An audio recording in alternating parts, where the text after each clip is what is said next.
So I wanted to start by asking you a little bit about yourself and your career and how you went from a boy in America to Harvard College to a prominent economist and then working at the fall of the Soviet Union and now are confronting the great issues of our time with great courage and then come to those great issues. And we only have about 25 minutes more to discuss these. So, how did you grow up and go to Harvard College?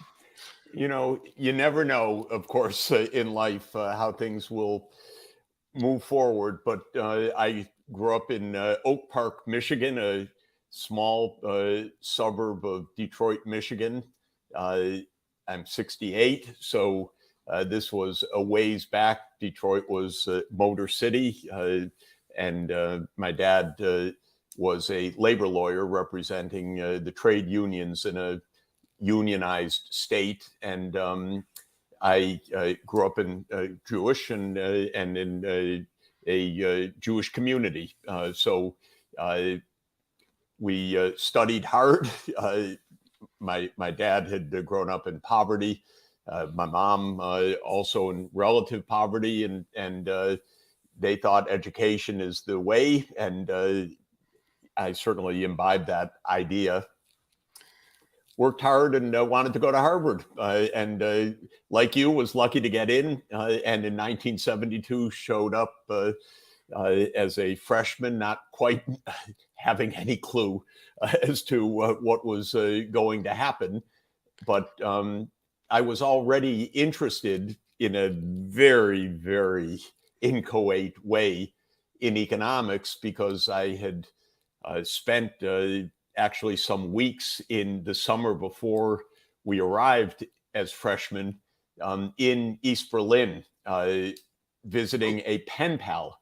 And so even the idea then of comparative economic and political systems was really central for me. I was very puzzled by what I saw. I was trying to understand things.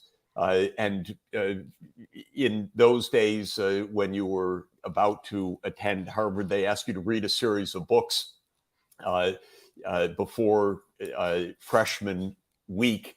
And one of them in our class was Capitalism, Socialism, and Democracy by Joseph Schumpeter, who was a famed economist in the Harvard economics department and had been, as a young man, a finance minister of Austria after World War I. And the book was written in World War II. It was completely fascinating. I didn't understand any of it, but I read it cover to cover with great excitement and basically arrived at Harvard saying, I want to study economics.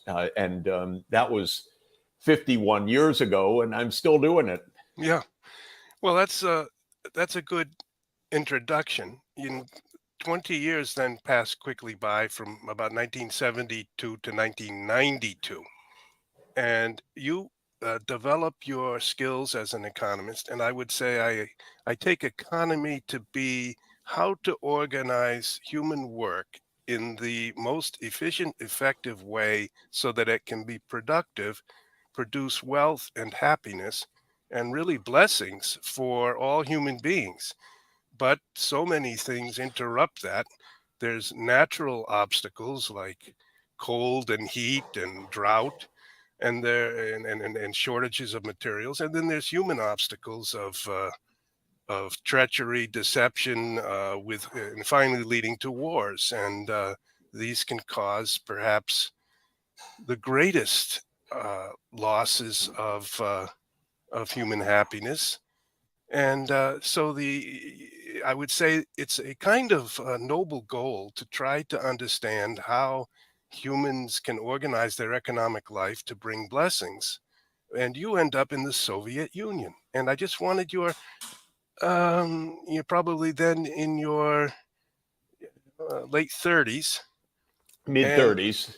and you're landing in Red Square and in the Kremlin, and you're a figure with the American team to help the transition of the Soviet Union, which avowedly has now said we're going to transition into a new form and no longer have hardline communism. We're going to have something else, and you're part of the team to help that.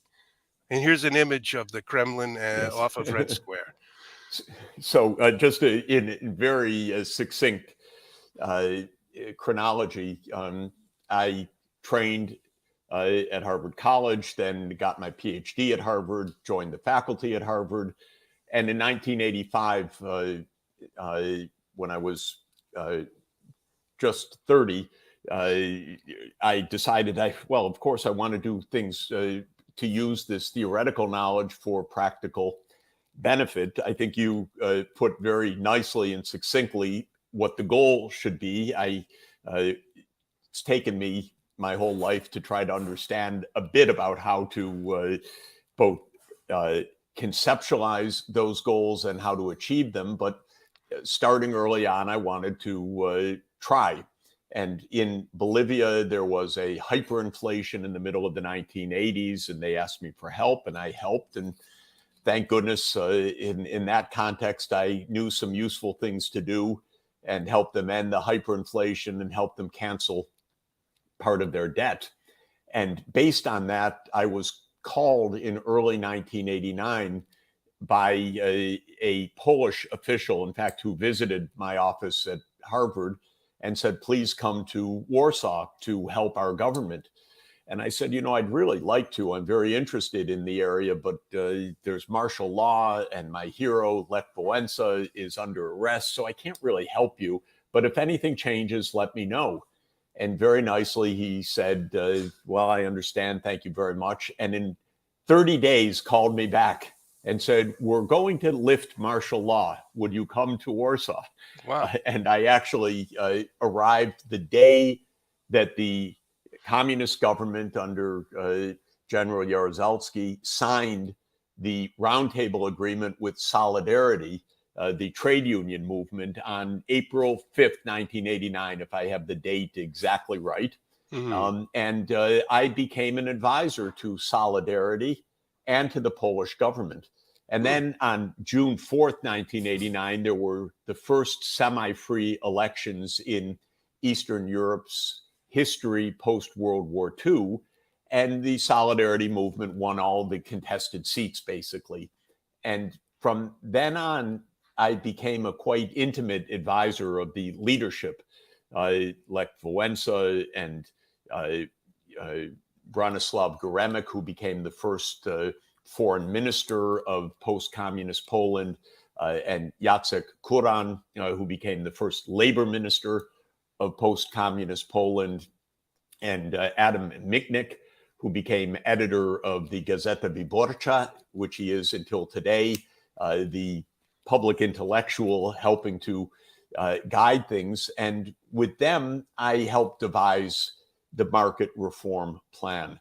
And I just want to mention this because this is before I was engaged with Gorbachev and then with Yeltsin, because what happened in Poland became a kind of roadmap for Gorbachev afterwards. And then after Gorbachev fell from power and Yeltsin came to power and the Soviet Union ended, for Russia. I'm based on the Polish experience. Two main things happened in my life relevant for our discussion. One is that I became part of a group to meet with Pope John Paul II in 1991. Unbelievable experience for me, you can imagine, when he was writing Centesimus Annus on the 100th anniversary of the first modern encyclical of the Church's social teachings, Rerum Novarum, from 1891. Right. Well, I had very little context, but I was Poland's economic advisor. So Pope John Paul II wanted to talk about Poland. And I sat with him and a group in a small room off the Sistine Chapel for several hours one afternoon, talking about the Polish reforms. So Hmm. that was absolutely, of course, life-changing and amazing. But it was around that same time that first Gorbachev asked me for help, and I tried to help, but the US was absolutely uninterested in doing practical things for the Soviet Union. The Ah, Soviet Union, Gorbachev was in an attempted overthrow in the summer of 1991, and that brought Yeltsin to power and accelerated the ending of the Soviet Union itself. And Yeltsin's economic team immediately asked me to advise them. And I was in the Kremlin, as you showed, literally in the Kremlin in December 1991, when Boris Yeltsin walked across the room from a door in the back of a huge room that we were in, walked right up and sat right across from me because I was leading the delegation on our side, hmm. and said, gentlemen, through a translator, I want to tell you that the Soviet Union is over. I heard that in the Kremlin, direct from Boris Yeltsin, uh, in 1991. He went on in the next sentence to say, you see that door in the next room are leaders of the Soviet military, and we have just agreed on the ending process of the Soviet Union. So that was a rather remarkable moment in life. Okay, so December 1991, and we are now 32 years almost. December 2023 will be 32 years since that moment. And since we don't have too much time, we'll have to leap forward. I feel privileged to have heard you describe that moment. All of us as children were thinking of this vast challenge between the free world and the red Soviet world, which we were frightened of. You were present in the room in those days when they were dismantling the Soviet Union. We all worried there would be a world war to bring about the end, but in fact, it ended peacefully without a civil war, without a war between, say, the Russians who wanted a new society, a free society, and the Russians who were part of the Communist Party who wanted to keep that. Instead, they had conversations and they came to some type of agreement, and you were present. It's remarkable. But we now face a tremendous problem and a very sad problem, sorrowful problem of tens of thousands of people are fighting and have been fighting. And there doesn't seem to be an evident solution. And people are disagreeing over even whether there should be any steps taken to bring a solution. It's And a very during these 32 years, you've gotten involved with the Vatican, and I've got some viewers saying they're concerned and worried about your positions on some matters that are of deep concern to Roman Catholics with regard to sustainable development and then the role of women and the role of birth control, contraception, population control, and also abortion. All these things are of concern to Catholics, but they're not part of this part of our conversation. I might at some point like to discuss these things with you. That'd be But great. okay, the vigil we face now is the vigil of perhaps the Third World War, and Pope Francis has gone so far as to say the Third World War has already begun in pieces. And he seems very, very concerned and has sent his own representative, Cardinal Zuppi, both to Kiev to meet with President Zelensky of Ukraine and to Moscow, where he's met with people around the Kremlin and with the head of the Orthodox Church, Patriarch Kirill. And Zuppi went on to Washington. He met with President Biden. No one thinks that much is being accomplished by this, but it is the effort of the head of the Catholic Church to somehow spark a dialogue process.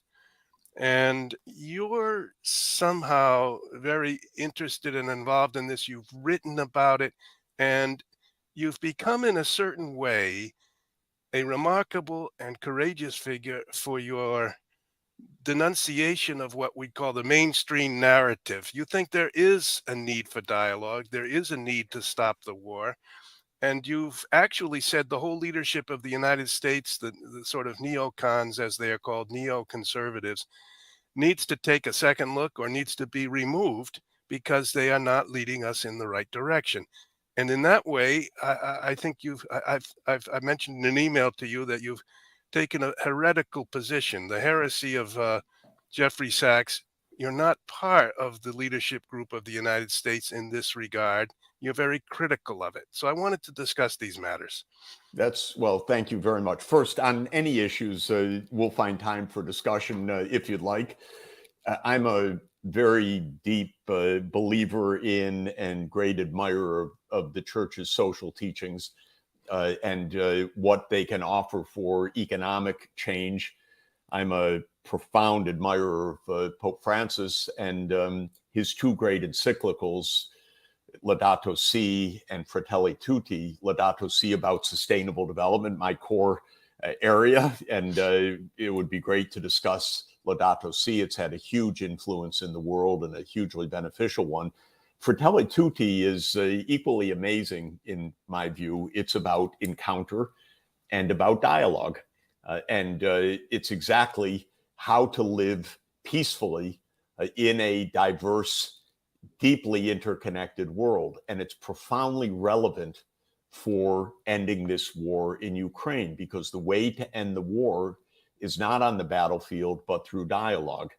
That is not a popular view among the geostrategists, but it's my deeply held view because I've been in the rooms of all of the parties to this. I've been an advisor to the president of Ukraine. I've been an advisor to the president of Russia. I know the US government very well, though they don't agree with what I'm saying right now. But I know that there is scope for ending this war through peaceful dialogue. There are some big misunderstandings, and there's a need for mutual respect, including respect between the United States and Russia. Now, the core point of President Putin and even going back, President Yeltsin and President Gorbachev, even most, said the key is peaceful and mutually respectful relations and collective security, sometimes called, between the West and Russia and other countries in that region. And I believe that's right, collective security. What I opposed for many, many years was the extension of NATO eastward, especially when it was proposed that NATO would expand to Ukraine and to Georgia, putting the United States forces right up against Russia on a 2,300 kilometer border. And if combined with NATO expanding to Georgia, literally surrounding Russia in the Black Sea, you can see it. It was the US policy idea that, and look at the map, that Ukraine, Romania, Bulgaria, Turkey, and Georgia would all be NATO members. The literal idea, and literal, by the way, also in the LITTORAL, if it's, yes, The I think the coastline. LITORAL, the coastal literal, not just the literal, is surround Russia. Well, I don't want to threaten Russia. I don't want to provoke Russia. I want peaceful relations. And we should have held back, and Ukraine should prudently also have said, as was in its initial constitution and its initial declaration of independence, as in the government's plan from 2010 till the government was overthrown in 2014, neutrality. It would have saved Ukraine. It would have saved Russia and the US from having this awful, destructive proxy war.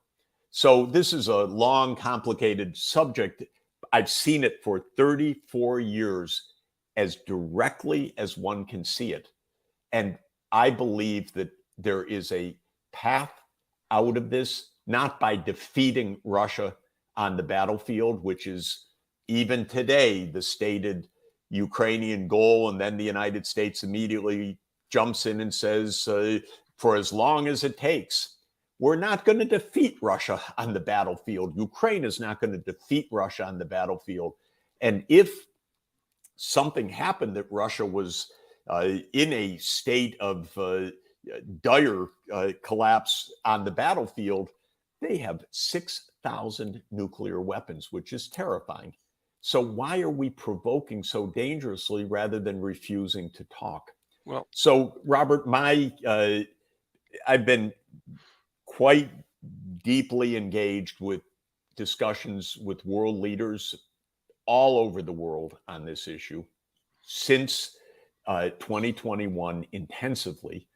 I spoke to the White House at the end of 2021, begging them, please, Putin has put on the table on December 17th, 2021, a draft U.S.-Russia security agreement.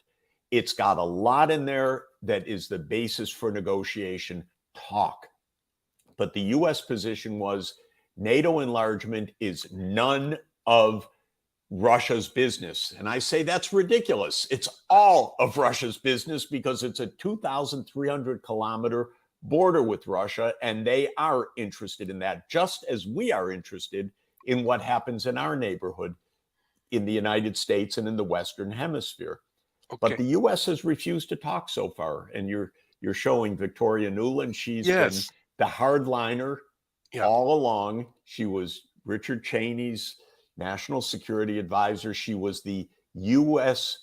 ambassador to NATO in 2008, precisely when they pushed for NATO enlargement to Ukraine and to Georgia over the strong worry, even objection privately, of the Europeans who said, that's so reckless, it's so dangerous, don't do that. But she pushed.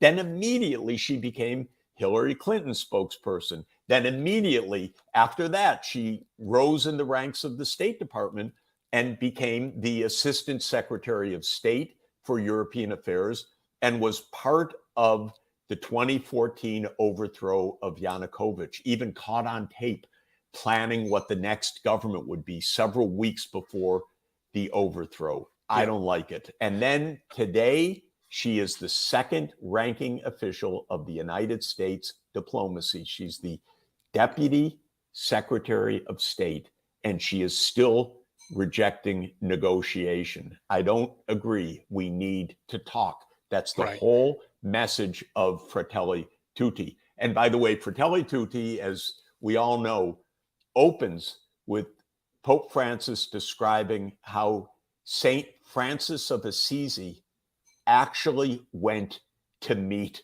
the Sultan on the battlefield in the Crusades to say, let's end this war peacefully. And that is the theme of Fratelli Tutti, talk to the other. And I think that this is why the church remains so essential for the safety of the world, for the well-being of the world, because this deep message is the true message of wisdom. And Pope Francis is pushing this forward. Well, we don't have much time, and you told me before the program you had to leave, and I'm sorry about that. But no, we'll do another show. I have a hard stop, unfortunately. Okay, I just would ask one question, though. It does appear that we have leaders in the United States who have a plan or a vision that cannot accept a prosperous, confident, powerful Russia, and they really feel it's a danger, and they want to somehow weaken it. They've spoken in these terms: we must weaken Russia, and they probably they seem to wish to break Russia up. And when people hear this, they say this is not true. It's Russia, the aggressive imperialist power. But you're arguing that there's a misunderstanding here. Russia was worried that we were slowly surrounding them and placing them in danger, and that their duty to their people was to resist this encirclement, people will be over the rooftop saying, "Well, that's false. This is the problem is there's a lack of discussion here, and really of clarification of what the final goals are. Do we wish to break Russia up to make it impossible for Russia ever to be a major power?" You know, this is a topic for a good long discussion, but there is a part of the American security establishment which aims for what is called uh, strategic dominance or hegemony or primacy or full spectrum dominance. The idea being the United States must be the most powerful, unchallengeable power of any country in the world. And it's a very dangerous idea. It says we don't have to respect any other country. We just have to dominate any other country. You can imagine why it would appeal to some people, but it's extraordinarily dangerous. I have been part of this history, watching it face up as close as can be for more than 30 years. The US never showed respect to Russia. When it has in the past, and a good example, I wrote a book about it, when President Kennedy showed respect to Russia in 1963 in his peace speech, exactly 60 years ago this year. Khrushchev said, let's sign a peace agreement together, and they reached the partial nuclear test ban treaty.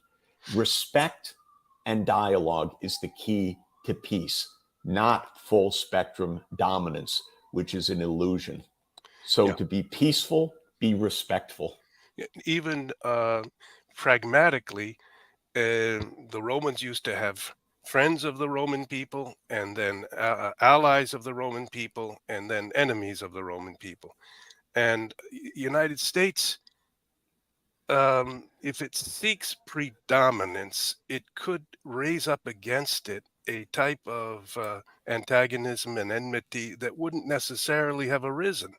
So it's logically a risky policy that could lead to a threat against the hegemony and the leadership of the United States that might not even have been there if we had arranged a kind of structure of cooperation.